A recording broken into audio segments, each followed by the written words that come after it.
Chapter 12, Health Promotion of the Toddler and Family. This we call the terrible twos. It really goes from about age 1 to 3 though. During this time, kids are exploring their environment. Time of intense exploration. They want to find out how things work, so they want to pick everything up, twist it, manipulate it, see how it works. They're trying to control their environment as well as the people in their environment, and they'll use temper tantrums, negativism, always saying no, obstinacy. If you say come, they want to go. If you, whatever you want, they want the opposite. This can be very challenging for parents. So biologically, kids during this stage, they've slowed down on their growth. They're not growing as fast, and they tend to grow in a step-like nature now. So they'll grow and then they'll stop, and then they'll grow and then they'll stop. It's not quite as consistent. They are not well coordinated. They're able to walk, but they fall a lot. They try and run and they trip. So injury prevention is a big part of this age. They develop taste preferences. They're very particular. They like certain things and they do not like other things, and they are not willing to try things that they have never seen before. Physiologically, most of their systems are pretty mature now. Their big gross motor skill that they're working on is locomotion. They're walking, followed by running, followed by being able to jump, so gross motor skills. And they use those to explore, to investigate, and to manipulate the environment. So, psychosocial. They're learning to differentiate themselves from others, particularly the parents. So they realize that just because I want mom to do this, she might not want to do it. That she has her own will and I can't control it. That's kind of a new concept that they're learning in the beginning of this stage. As they go through this age, they start tolerating being separated from the parents a little more, because they start to believe the parents are still there even if they're out of sight, and that the parents will come back. They're able to withstand delayed gratification at least for a short time. They're gaining control over body functions. This is your potty training age. And they're learning what is socially acceptable. That I can't throw sand in another kid's face if I'm going to play at the playground. They're learning to communicate verbally, and they're also learning to be a little less egocentric, that other people have feelings, and when I throw sand in that child's eyes, it makes him sad.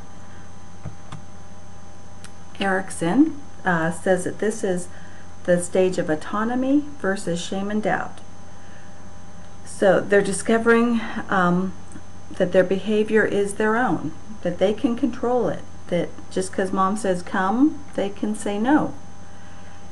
But they're also learning that there's a predictable and reliable effect on others. So when they tell mom, no, I'm not coming, mom is likely to be mad and come over and physically take them. And if they say yes, mom is going to be happy and maybe take them out for a treat. So that's what they're discovering in that process of discovering autonomy. If they continually are dependent and don't try things on their own, then they start to kind of doubt, can I do it? They're not sure what their own abilities are. And then they also get a sense of shame that they aren't trying to do things, or they become ashamed that they kind of want to try even though mom or dad always does this, but I want to try, but I'm a little bit afraid because it's not, my job. Somebody else does this. Play activities. During this age, lots of casting or throwing. They want to see, does it bounce? Does it fly? What does it do? And throwing is part of that. It's also the age where they love boxes. Big boxes are great toys, and if you buy them something big and expensive for Christmas, they're going to be more excited with the box than the toy probably. This part of the obstinacy is if you tell them to let go, they'll hold on tighter. Or if you tell them no, don't touch, they're going to grab it and hang on. That obstinacy. And those food preferences, they will spit things out. They have very definite preferences, and they are not willing to eat something they don't like. Okay, negativism and ritualism. During this stage, these kids have very strong emotions, and they're very strongly expressed. They laugh loudly and they cry loudly, and they'll swing from one to the other very suddenly. And I've had parents say, oh, well, they weren't upset because look, now they're laughing. Well, no, those mood swings are normal.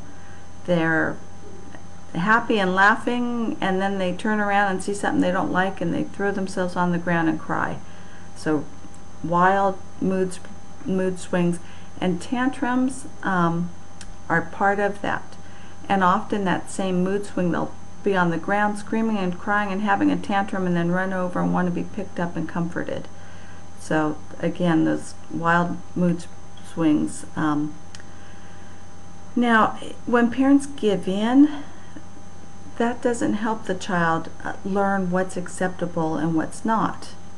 Parents need to be consistent, need to have rules, and that actually comforts the child, that they know whenever they do this, there's a consequence, and whenever they do that, the family's happy and praise them. And the children like that too. They like knowing, I always have a bath and a book and a snack, and then I go to bed. And if you ever try and leave one of those steps out, they will really rebel, because they want it to always have the exact same pattern, that predictability. Okay, our Freud, remember, our id is those impulses, and the child still is struggling with those impulses. They want it right when they want it, but they're starting to try and tolerate a little bit of frustration. So when they can't color what they want, instead of throwing the crayon, they take a little longer and try again.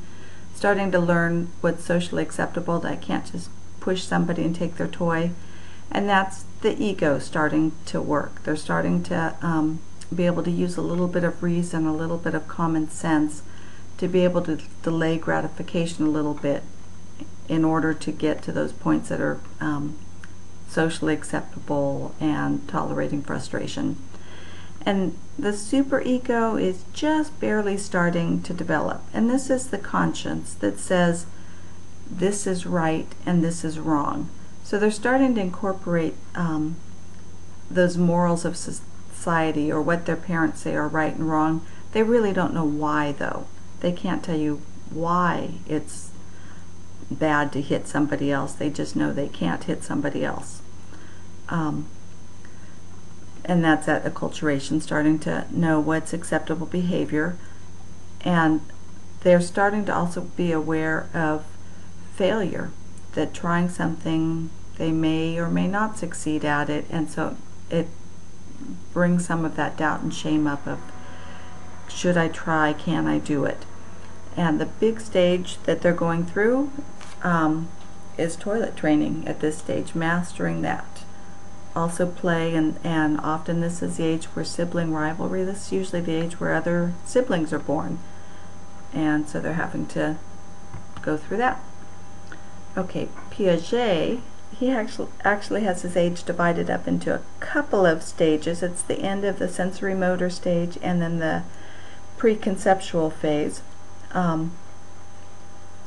He would say our cognitive processes are really developing rapidly during this stage. They're starting to have some reasoning skills, but they're very primitive. So they're starting to understand, you know, it makes mom happy when I pick up my toys, so that's a good thing to do, but that's as deep as they can go. They really aren't very well developed in that reasoning skill. And also beginning to have some rational judgment and intellectual reasoning, the same kind of thing. They're really differentiating themselves from others and from objects, that just because I want mom to come and get me, mom can make her own choices. I can't control her. And so they're starting to learn, though, if I do what mom once, it makes her happy, and there's kind of a give and take of controlling each other, that we don't directly control each other, but we can indirectly work together. They're learning cause and effect. Things like flipping on the light switch. You flip it up and it goes on, and you flip it down and it goes off, and then you go to a new house and they have light switches. So you have to go and check and see if their light switches work the same. And then you go to another, somewhere different, and there's light switches there. So they want to keep trying and seeing if it's, if they can generalize this idea, if all light switches work the same. I remember my kids at this age, I used to say they would get up every morning and have to see if the rules were the same. They'd have to go and touch everything that was a no touch to see if the rules were the same today as yesterday. They'd have to go and, push their brother to see if the rule was the same today as yesterday. And that's part of why this is a challenging age for parents. It just gets exhausting to reinforce the same thing day after day. They're really developing object permanence kind of early on. At a year, they're just getting the idea that something exists when it's out of sight. But now through this 1 to 3 years, they're starting to understand, I saw Mom put it away in the closet, and initially if it's not in the closet, well, then it must be gone. But as they get a little older, they'll think, well, Mom can move it, so I'll also look in the other closet and in the drawer. So they start to look in several places, not just the one place they saw it put. And then as they get older still, they really start to use imitation. They love to do whatever they see their parents doing. This is an age they're developing body image. They can recognize themselves in a mirror, and by 2 years of age they understand boys and girls, that's different, and they can tell you which one they are.